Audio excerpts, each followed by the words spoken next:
नमस्कार, आपके साथ मैं हूं सबीना तामंग देशमुख। नंबर 1 चैनल के नंबर 1 शो कच्चा चिट्ठा में आप सभी का स्वागत है। कच्चा चिट्ठा में आज बात उस इलाके की जहां व्लादिमीर पुतिन ने बारूदी सुरंगों की खेती शुरू कर दी और इसकी फसल ऐसी निकली है कि ज़ेलेंस्की की जान पर बन आई। इस वक्त ज़ेलेंस्की के हजारों सैनिक ऐसे इलाके में घिर चुके हैं जहां चारों तरफ बारूदी सुरंग के धमाके ही धमाके हो रहे हैं।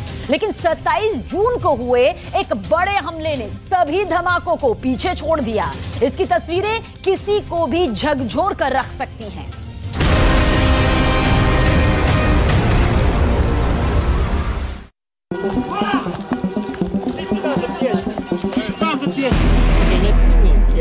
बहुत ही खतरनाक तस्वीरें हैं। बहुत से लोगों की जान गई है। यूक्रेन का एक और शहर फिर पुतिन के गुस्से का शिकार बना है। ये रूस का क्रामातोर्स्क शहर है और यहाँ रिहायशी इमारत पर बहुत बड़ा हमला हुआ है। एक के बाद एक कई मिसाइल यहाँ गिरी हैं।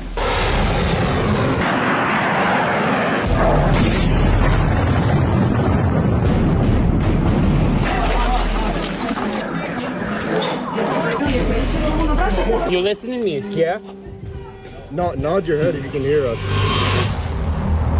एम्बुलेंस को पहुंचने में ज्यादा वक्त नहीं लगा। पब्लिक भी फौरन पहुंच गए। लोग एक दूसरे की मदद करने लगे। यहाँ जिंदगी बचाने की जद्दोजहद शुरू हो गई। क्रामातोर्स्क में ये वो जगह है जहाँ एक मशहूर रेस्टोरेंट में लोग खाना खा रहे थे। तभी अचानक रूस की मिसाइल यहाँ आकर गिरी।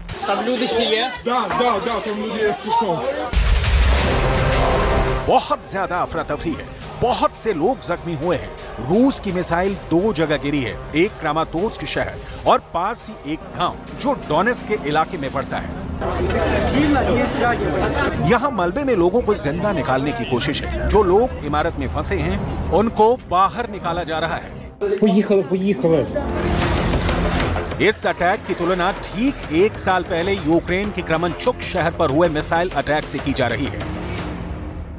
Українці, українки, рівно на роковину удару російських терористів по Кременчуку, по торговельному центру, коли загинули 22 людини, російські нелюди знов спрямували ракети по Кременчуцькому району. Сьогодні російські терористи жорстоко обстріляли і Краматорськ, ракети С-300. ज़ेलेंस्की की बातों से एक बात तो साफ है कि वो कीव में अपने बंकर में बैठकर रूस की बमबारी का सिर्फ आकलन कर रहे हैं। वो रूस के मिसाइल हमलों को लेकर आक्रामक हैं, लेकिन सिर्फ अपने वीडियो वाले स्टेटमेंट में ही उनका गुस्सा झलकता है और इससे पुतिन को अब तक कोई फर्क पड़ता दिखाई नहीं देता।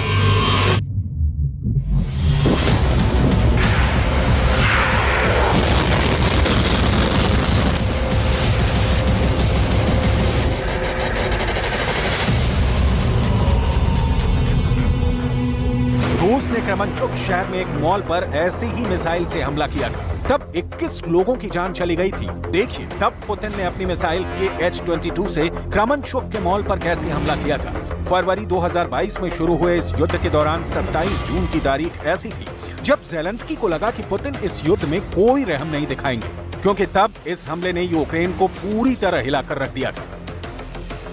27 जून को क्रेमेंचुक पर मॉल पर हमला हुआ था और अब 27 जून 2023 को क्रामातोर्स्क पर मिसाइलों से हमला हुआ है। आखिर पुतिन ने 27 जून की तारीख को ही ऐसे बहुत बड़े हमले क्यों किए?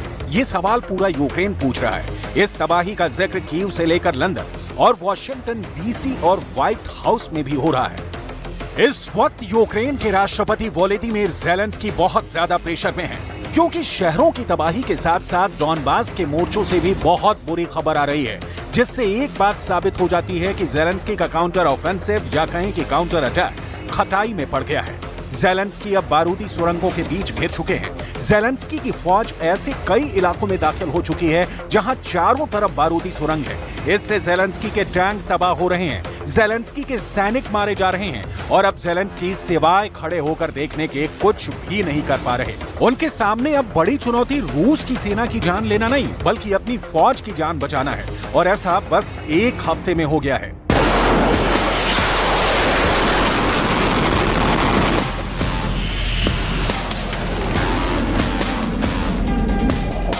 मिसाइल हमले में घायल हो चुके यूक्रेन के कमांडर जनरल वालेरी ज़ालुझन एक मोर्चे पर पहुंचे हैं और अब नक्शा देखकर ये तरकीब निकाली जा रही है कि फंसे हुए सैनिकों को बारूदी सुरंगों के बीच में से कैसे जिंदा निकाला जाए। जनरल ज़ालुझनी को बहुत ही खतरनाक कमांडर माना जाता है, लेकिन इस वक्त उनके सामने बहुत बड़ी चुनौती अपनी फौज को संकट वाले इलाकों से निकालना है। पुतिन की फोर्स ने बखमूत से लेकर ज़पोरिज़िया तक सभी फ्रंट पर बारूदी सुरंगों का एक ऐसा जाल बिछा दिया है जिसके बीच से निकलना अब ज़ेलेंस्की और उनकी फौज के लिए आसान साबित नहीं हो रहा। ऐसा लीमान में हो रहा है, ऐसा हाल बखमूत में भी है, ऐसा हाल अब दीविका और मरिंका में भी देखा जा रहा है। ज़ेलेंस्की कीव में बैठे हैं, लेकिन असलियत में वो पुतिन के इस बारूदी जाल में बुरी तरह फंस चुके हैं।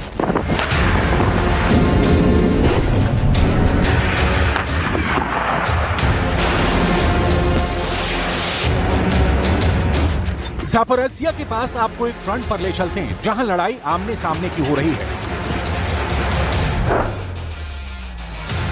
यहां ट्रेंच यानी युद्ध लड़ने के लिए गड्ढे खोदकर रास्ता बनाया गया है।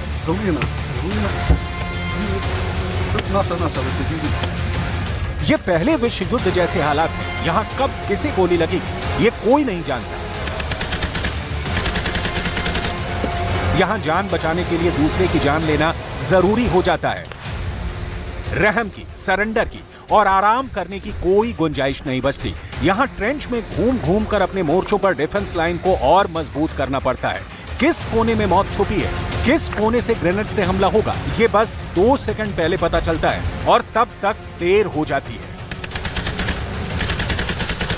Ви можете спостерігати мух і легкий ґрунт. Тут уже спочиває чисто російський солдат. Трохи може вонять далі, но... Чуть-чуть вправо. रूस अब इन इलाकों में अटैक हेलीकॉप्टर को काफी कम ऊंचाई पर उड़ा रहा है। कहीं कहीं तो ये हेलीकॉप्टर पेड़ों की ऊंचाई पर उड़ रहे हैं, जिससे ज़ेलेंस्की की शॉर्ट रेंज वाली एयर डिफेंस मिसाइल नाकाम साबित हो रही है। ऐसे में यूक्रेन की फौज बारूदी सुरंगों के बीच रहकर पूरी तरह घिर चुकी है और वो रूस का आसान निशाना बन रही है।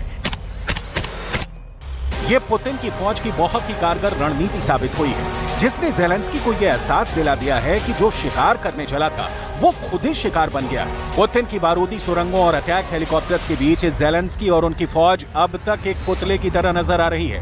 या तो ज़ेलेंस्की की फौज खुद को बारूदी सुरंगों से बचाए या फिर वो अटैक हेलीकॉप्टर की रेंज से बाहर रहे।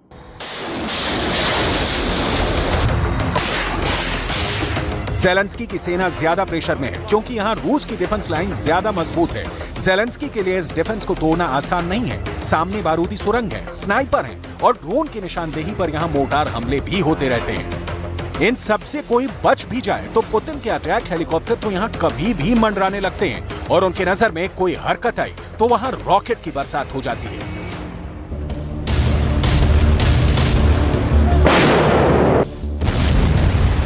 अमेरिका की तरफ से मिली ब्रैडले बख्तरबंद गाड़ियां भी पुतिन की बारूदी सुरंगों को शिकार बना रही हैं। ज़पोरिज़िया के पास बारूदी सुरंग के हमले ने ही ब्रैडले और लेपर्ड टैंक को हिलने लायक तक नहीं छोड़ा था। ये तस्वीरें पुतिन ने दुनिया भर में वायरल की थी और बताया था कि नेटो से मिल रहे टैंक और बख्तरबंद गाड़ियों का रूस की फौज लगातार शिकार कर रही है और अब तक ऐसे 30% हथियारों को खत्म कर दिया गया है।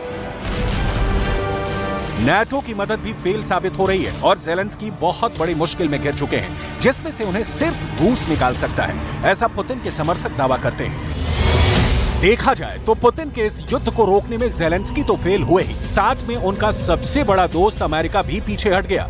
नेटो तो पहले से ही पुतिन से घबराया हुआ है और इसी तरह यूक्रेन पर चौतरफा मार पड़ रही है।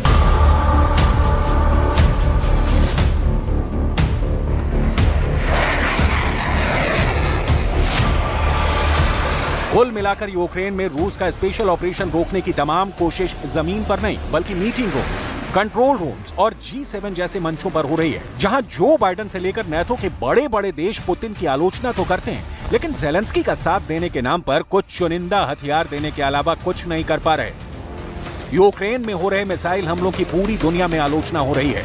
पुतिन के फैसलों को आड़े हाथों लिया जा रहा है, लेकिन क्या ज़ेलेंस्की इससे कुछ हासिल कर पाएंगे? इस सवाल का जवाब तो वो खुद तलाश करने में लगे हुए हैं।